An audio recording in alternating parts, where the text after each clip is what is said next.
ఆడవాళ్ళు అంటారు, మగవాళ్ళు అంటారు. ప్రతి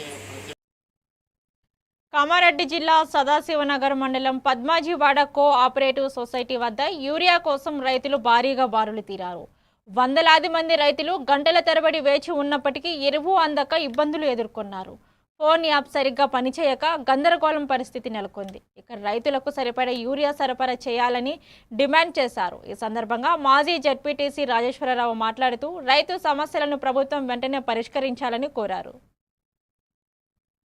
మరి ఎరువుల విషయంలో ఇప్పటికైనా వెంటనే ప్రభుత్వం స్పందించి యాప్ కాకుండా మీరు స్టాక్ పెట్టి ఎకరాన 2 సంచులు ఇస్తారా 3 సంచులు ఇస్తారా గతంలో చేసి ఆ బుక్కుల ప్రకారం రైతులకు ఇచ్చినట్టయితే ఏ గడబడి ఉండదు, ఏ ఇబ్బంది ఉండదు. ఇప్పుడు అటు పని ఖరాబ్ అవుతుంది, విత్తనాలు వేసే సమయం వచ్చింది, రైతులు తీవ్ర ఇబ్బందులు ఎదుర్కొంటున్నారు.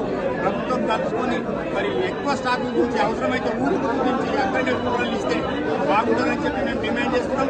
లేకపోతే కాంగ్రెస్ ప్రభుత్వానికి కాంగ్రెస్ నాయకులను ఊరాలు అడుగు కూడా పెట్టనియము. మరి స్థానిక ఎమ్మెల్యే కూడా ఇప్పటికైనా పూర్తి కష్టపడితేనే మరి మీకు ఆదాయం వస్తుంది. ఇలా మీరు సీట్ల మీద కూర్చున్నారు. మరి రైతులు విస్మరిస్తే రైతు ఏడ్చిన రాజ్యం ఉండదట, ఎంత ఏడ్చినా ఎంత ఉండదనే శాస్త్రం లెక్క ప్రభుత్వం పుట్టగతులు లేకపోతుంది. ఇప్పటికైనా ప్రభుత్వం ఒక ఆన్ చేసి యాప్ను బంద్ చేసి మీరు ఇచ్చిన బుక్కుల ప్రకారం ఎకరాన 2 సంచులు ఇస్తారా 1 సంచులు ఇస్తారా ఖచ్చితంగా సొసైటీలలో మీరు